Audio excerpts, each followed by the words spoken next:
Margaret really needs to learn to sit. It's worse than the pursuer. Hey everyone, I'm Kloo. Welcome back to some more Elden. So we're continuing on, heading towards the royal capital. But to be honest, I don't really know where this series is going. I had a list of characters that I sort of wanted to run through and thought of as a way to sort of revitalize my Elden Ring experience. But truth be told, I'm still not really enjoying the game as much as I hoped I would. And to be honest, I think what it boils down to is this. The majority of the game is actually traveling around, if you think about it. I would easily say about 60% of your time is running from place to place, either barefoot or on torrent, with minimal to avoidable mobs of NPCs. And it's not like Shadow of the Colossus where the atmosphere is being built by the journey to the different colossi. Here it's just a tedious and monotonous trek that is really not fun to complete over and over again.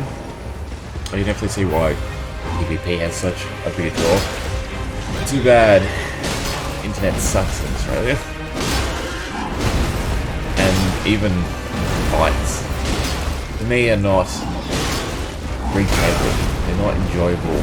They're the same sort of gimmicks, which are usually some weird metric timing and delay like Dancer, where there's a slight pause after an animation's wind up to throw you off. You have to sort of learn to fight off beat, which works perfectly as a gimmick in Dark Souls 3 for specifically the Dancer and Pontiff and other primitive bosses, but here it's utilised over and over again, and it really just bogs you down. So I don't think I'm going to be continuing, and I'm pretty sure I'm just going to shelf Elden Ring until DLC content comes out. I might go backwards through time, check out Dark Souls 3 again, and work backwards, but as for Elden Ring, I just haven't had a great experience with it from day one. From the PC issues to the actual content. It just sucks that the biggest draw of the games of the other Souls games, at least to me, which is Torrent, is so poorly utilised. The fact that he plays no importance whatsoever in any major fights other than Radahn is just mind-blowing. The fact that you can have these giant arenas like the Dragon Lord and not be able to utilize Torrent is just crazy to me. Or no way to upgrade or... it's 3 Great Runes, isn't it? Not 2. See, I can't even do Royal Capital. I'd have to go do Rykard or more Vogue. You know what, we'll do Moog. We'll check out Barry's new quest. So yeah, so we're here, 1.6, new way to complete his little chain. We'll check it out.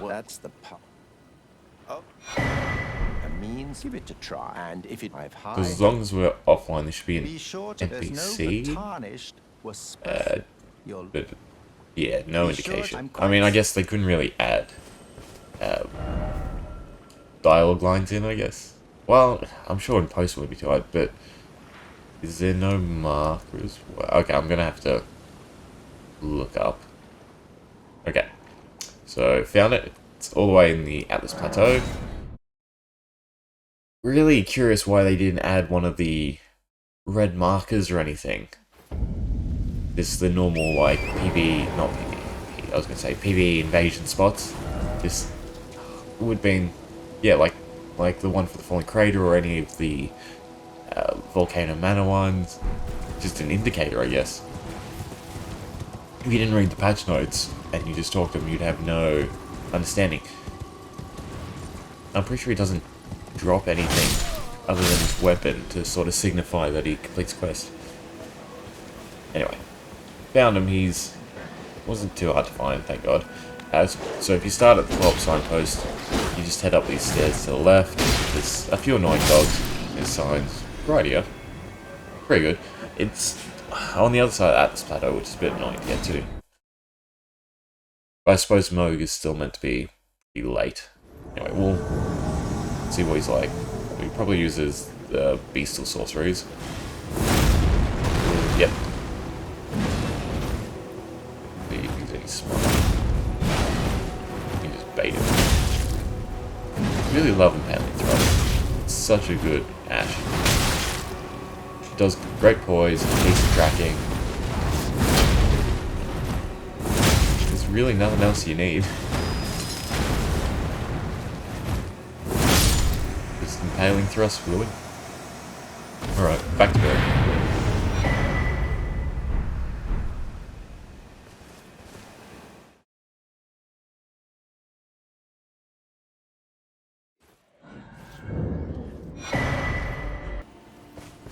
Right, now we just need Maiden's Blood, which guess what means more travelling. Now, for your normally the blood of Off we go. Oh, the one on the Weak Peninsula is probably the easiest to get. At least I grabbed the Grace this time.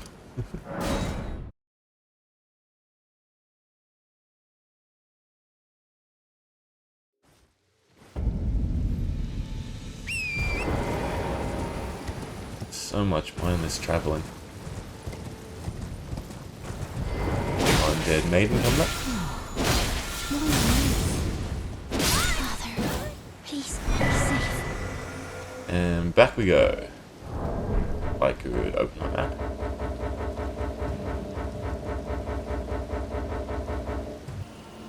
There we go. you've completed, and with this a night. Now, this Always wondered what he does here. Does he like snip off part of your finger? No, he just points at it. You can come up with a heavens. bit animation. Clench your teeth or something. Meant to be like searing it or drawing blood. Never it is what you have. Give me my report. With the power I've got, but you mustn't. The meeting must loop.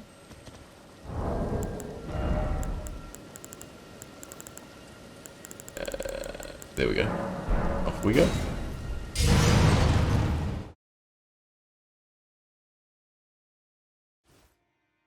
This place is another example of how they've strayed away from enemy placement of the other Souls games.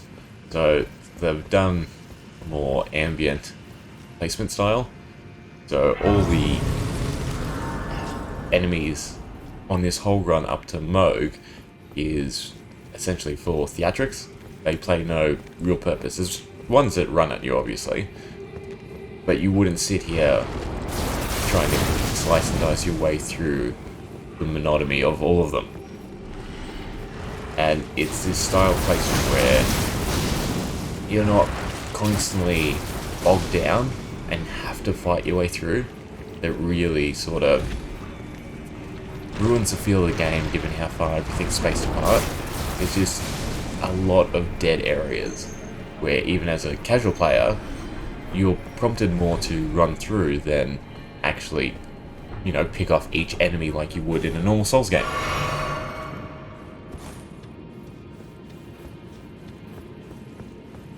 And here, same thing. They pop up almost behind you. You could easily run past all of these without ever knowing what they are, rather than having, what's a good example? Like in Dark Souls 2 and the, is it Sunken Place? The first DLC, where you had all the different ones in the tombs and they just slowly pop out, but they'd actually charge at you and be more of a threat, more engaging. Even if you ran past, you'd get swarmed because the areas are so much closer between that you actually get bogged down by the number of enemies. And then I forgot to grab the Grace. That's what happens when you talk too much. But yeah, there's just a lot of things I could nitpick, and just I don't really want that to. I'm not enjoying it. I don't want to put myself through it, and just sitting here listening to me rant about how much I'm not enjoying the game is not enjoyable, to say the least. Probably out Moog if I have enough damage. I doubt I can just sort of push through his phase change. Might as well give it a go before we sign off. Yeah, I really thought that this idea would help bring some sense of joy back. Maybe it's the build I start off with, because this is a very plain build. But I'm not having fun with it. I mean, the voiceover stuff I thought we enjoyed. And I thought this was a creative endeavor to do in between the DLC content. But nah, it's just a headache. How much that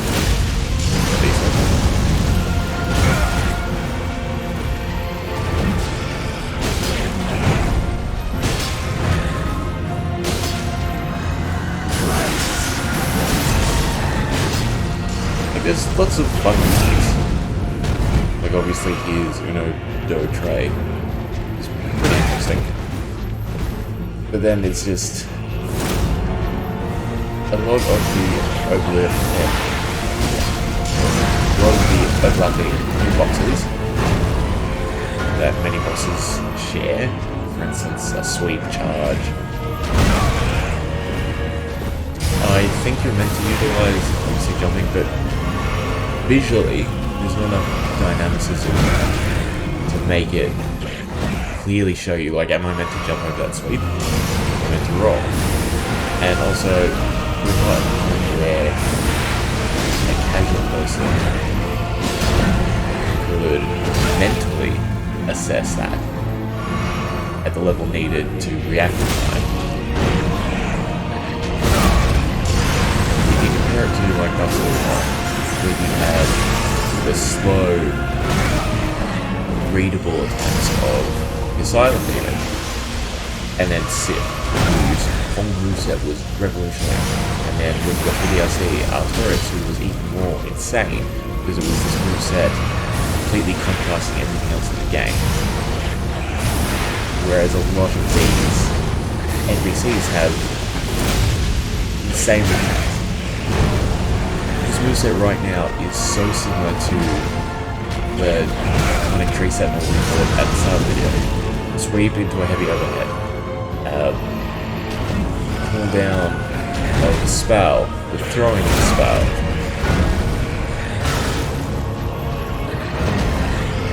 And there's a lot that just overlaps. Like, I doubt we have enough damage to push through, and I'm running out of healing.